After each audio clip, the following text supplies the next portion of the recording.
Now students, we start the first unit of physics named as physical word and measurement. इसका पहला chapter है introduction. इसमें हम कुछ डेफिनेशंस पढ़ेंगे, साइंस क्या होती है, फिजिक्स क्या होती है, ये सब पढ़ेंगे हम। तो ये जनरल टॉपिक्स है मेनली। तो साइंस की डेफिनेशन क्या है? It is an organised, systematic and formulated knowledge obtained through observation, experiments and verification. ऐसी नॉलेज जो व्यवस्थित ढंग से हमें प्राप्त होती है निरीक्षण करने से, प्रयोग करने से और उसको सिद्ध करने से। कहने का मतलब साइंस जो है वो सुनी हुई बातों पर विश्वास नहीं करता। पहले हम उस चीज़ को ऑब्जर्व करते हैं, एक्सपेरिमेंट्स करके देखते हैं, फिर उसको वेरीफाई करते हैं।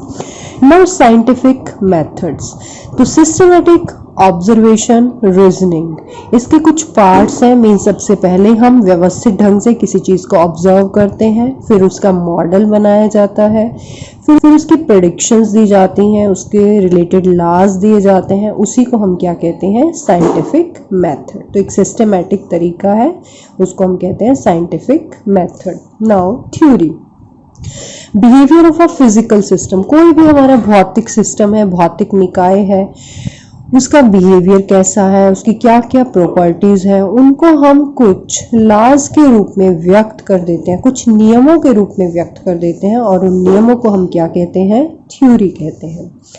Now the definition of physics. Physics, जिसको आप हिंदी में भौतिकी कहते हो, ये विज्ञान की वो शाखा है जिसमें आप प्रकृति के बारे में पढ़ोगे, नेचर के बारे में और प्राकृतिक घटनाओं के बारे में पढ़ोगे।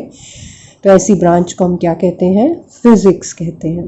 ये बहुत ब्रॉड सब्जेक्ट है, फिजिक्स का कोई अंत नहीं है। तो हम अपनी कन्वीनियंस के लिए फिजिक्स को कई ब्रांचेस में डिवाइड कर लेते हैं, शाखाएं बना लेते हैं।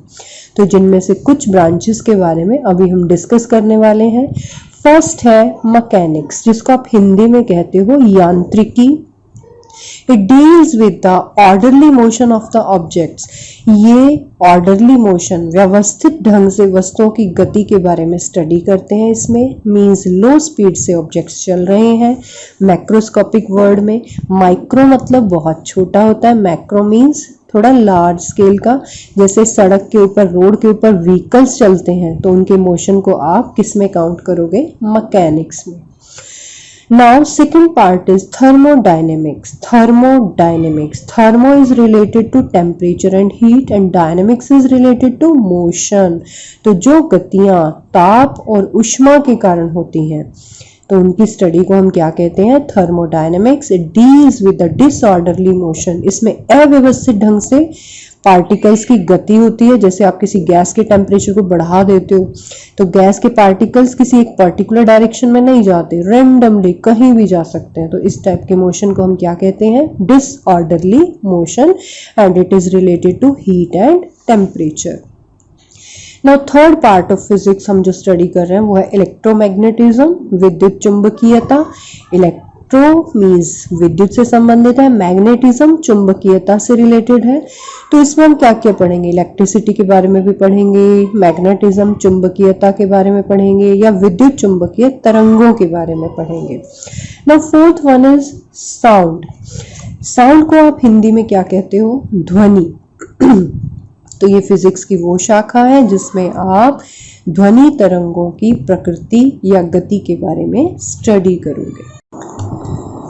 फिफ्थ ब्रांच है लाइट, जिसको आप ऑप्टिक्स भी कहते हो। तो इस ब्रांच में हम क्या पढ़ेंगे? प्रकाश की विशेषताएं, प्रकृति, कैसे वो प्रोपिगेट करता है, उससे संबंधित विभिन्न घटनाएं जैसे रिफ्लेक्शन, रिफ्रैक्शन, प्रकाश का परावर्तन, प्रकाश का अपवर्तन, रिलेटिविटी। ये भौतिकी की वो शाखा है जिसमें हम उन पार्टिकल्स के मोशन के बारे में स्टडी करेंगे जिनका वेग लगभग प्रकाश के वेग के बराबर है। और प्रकाश का वेग कितना होता है? 3 × 10⁸ मीटर पर second. Seventh, nuclear physics.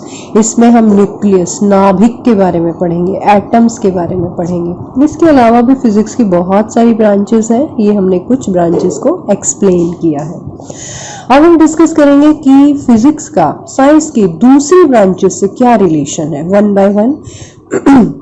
Physics in relation to chemistry, chemistry में एक्सरे डिफ्रैक्शन टेक्निक है, रेडियो एक्टिविटी टेक्निक है, जिससे हम पीरियोडिक टेबल को मॉडिफाई कर सकते हैं, डिफरेंट सॉलिड्स के बारे में स्टडी करते हैं। और ये जो दोनों टेक्निक्स हैं वो फिजिक्स की देन है और यूज़ कहाँ पर हो रही है, केमिस्ट्री में। Physics in relation to biology, तो बायोलॉजी में प्रेशर का कंसेप्ट आता है, प्रेशर को कैसे मेजर किया जाए, ह्यूमन बॉडी का ब्लड प्रेशर निकाल सकते हैं हम, एक्सरे से हम बोन फ्रैक्चर का पता लगा सकते हैं। आप बायो में और क्या यूज़ करते हो, माइक्रोस्कोप्स यूज़ करते हो, ऑप्टिकल एंड इलेक्ट्रॉन माइक्रोस्कोप, तो उनमें लेंसेज का यूज़ किया जाता है। तो जो आपके माइक्रोस्कोप्स हैं वो भी फिजिक्स की टेक्नोलॉजी की देन है और यूज़ कहाँ पर हो रहे हैं, बायोलॉजी में। तीसरा हम डिस्कस कर रहे हैं physics in relation to math. जो आपकी मैथ्स में डिफरेंशियल इक्वेशंस हैं या इक्वेशंस ऑफ मोशंस हैं, ये फिजिक्स के कंसेप्ट हैं, लेकिन मैथ्स में ये टूल की तरह काम में आ रहे हैं। इसके अलावा फिजिक्स जो है जियोलॉजी, भूविज्ञान से संबंधित है, मीटियोलॉजी, मौसम विज्ञान से भी संबंधित है, सिस्मोलॉजी, भूकंप आते हैं, भूकंपीय विज्ञान से संबंधित है, एस्ट्रोनॉमी, अंतरिक्ष विज्ञान। तो फिजिक्स का संबंध सभी ब्रांचेस से कहीं ना कहीं है, उसका योगदान है। आप वैसे भी देखते हो कि पूरे संसार में कहीं भी नजर घुमा लो, सारी जगह टेक्नोलॉजी है। घर में बैठे हैं तो एसी चल रहे हैं, पंखे चल रहे हैं, और टीवी चल रहा है, मिक्सी चल रही है, फ्रिज चल रहे हैं। तो सब में किसकी टेक्नोलॉजी का यूज हुआ है, फिजिक्स की टेक्नोलॉजी का यूज हुआ है। Now fundamental forces in nature, प्रकृति में जो फंडामेंटल फोर्सेस हैं, आधारभूत बल हैं, उनके बारे में हम पढ़ना चाहते हैं। ये बेसिकली 4 हैं, ग्रेविटेशनल फोर्स गुरुत्वाकर्षण बल, इलेक्ट्रोमैग्नेटिक फोर्स विद्युत चुंबकीय बल, स्ट्रॉन्ग न्यूक्लियर फोर्सेस ये है नाभिकीय बल जो काफी स्ट्रॉन्ग है, बलशाली है, वीक न्यूक्लियर फोर्सेस ये भी नाभिकीय बल है लेकिन ये थोड़े से वीक है। तो 4 फोर्सेस हैं, वन बाय वन हम इनको स्टडी करेंगे। सबसे पहले फर्स्ट फोर्स है ग्रेविटेशनल फोर्स। ग्रेविटेशनल फोर्स का कंसेप्ट, ये इसका मतलब होता है गुरुत्वाकर्षण बल। आप छोटी क्लासेस में भी पढ़ के आए हो। ये कंसेप्ट किसने दिया था, न्यूटन ने दिया था।